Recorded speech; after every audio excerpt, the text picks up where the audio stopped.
most traditional arrangement in dance music, including future rave, would be to have a breakdown with chord changes and the song itself, and then a build-up to create tension, and then what we call a drop. This is what makes people dance.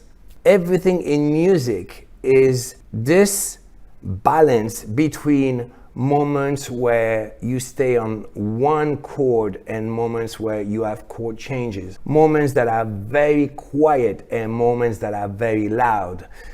And if everything is loud constantly, what it's gonna do is exhaust you. I'm now gonna start with the singing moment where we can hear this beautiful song of Sia. So in this case, the chords were pop, because this is a pop song, and I'm gonna try to find new chords to make it sound edgier. Also, I'm gonna play less of them at the beginning to create some tension. For all the sounds, I'm gonna use Serum, that is probably the most standard synth today, and I'm gonna create the sounds from scratch. Most of the sounds that we use in future rave are saws, by the way. Okay.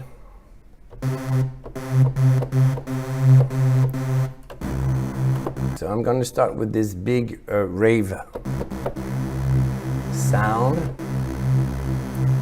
Detune a little bit. Add some distortion. I like this one better. Oh yeah.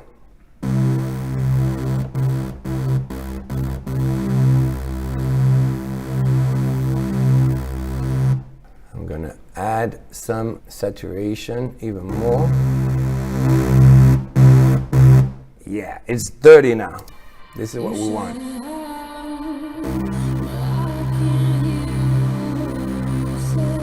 I'm gonna send this to a bus. I could put some reverb on the same track, but I like to send it. I'm gonna show you why. You hear the reverb. Okay.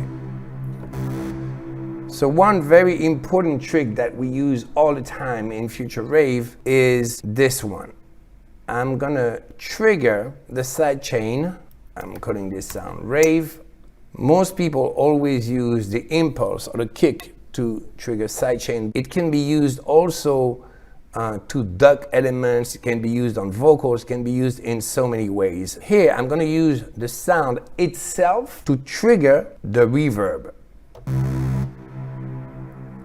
So I'm putting down the threshold.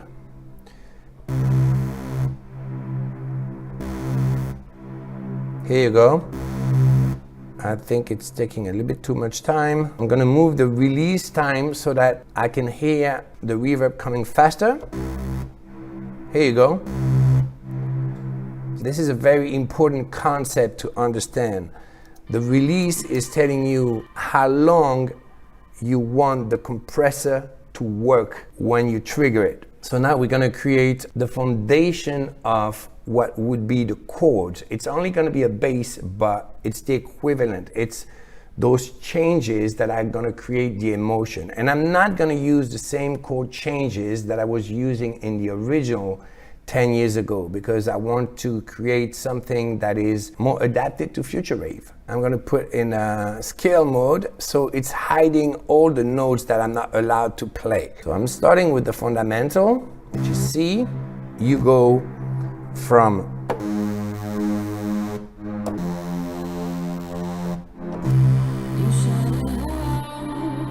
this is one of my favorite chord change, and it's working really, really well here.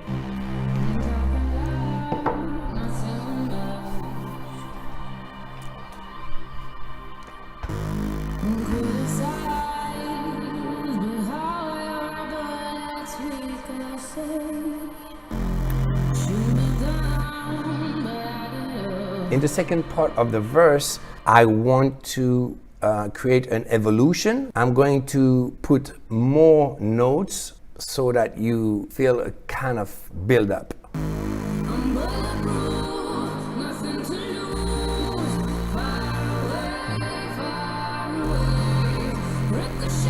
I think I'm gonna go back to the A. Yeah.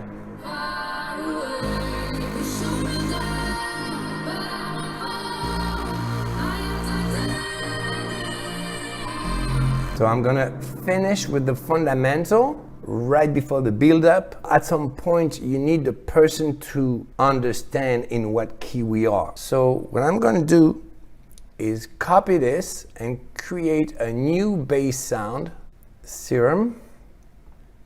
I'm gonna use Evolution that I like. Okay, I need a lot of, yes, dirty, but I wanna give it a little bit of an analog feel. That's why I'm doing detune like that. So it feels like the sound is moving a little bit. I need to filter it.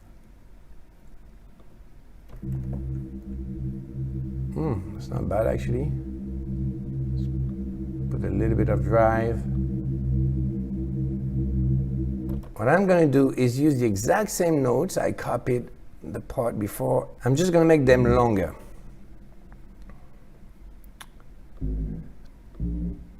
Let's see how this feels.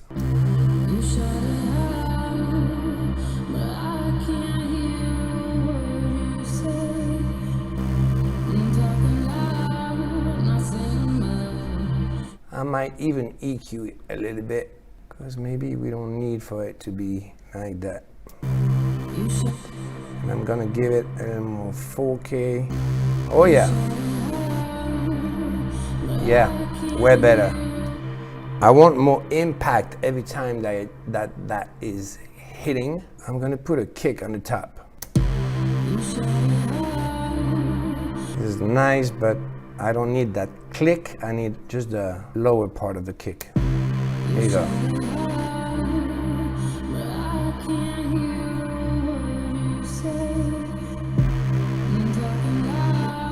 And let's add some effects to that. So I'm going to my samples and I need some impacts. That's perfect. So let's see. Now it's starting to really hit.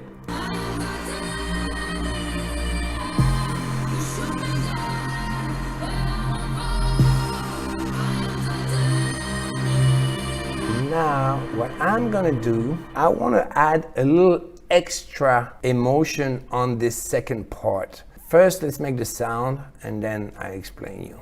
So saying I'm starting with a so again. To do chords, I'm gonna need multiple voices.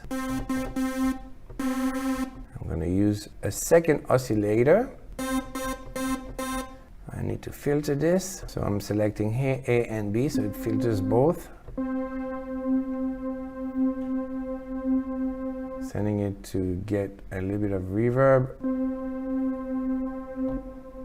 Maybe a little more voices.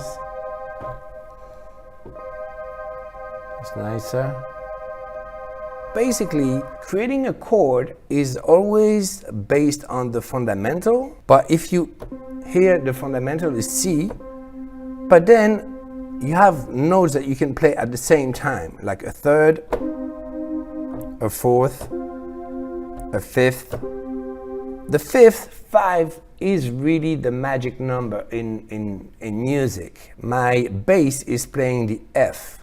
I'm gonna try something to see if it feels good. I'm gonna go 5, a fifth. So 1, 2, 3, 4, 5. This is the normal way.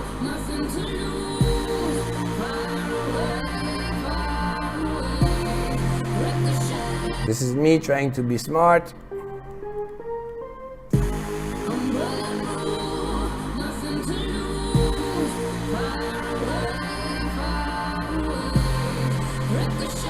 I love it. So now I'm going to select all those notes. Actually, I don't even need the bass anymore, so I'm just going to select this one.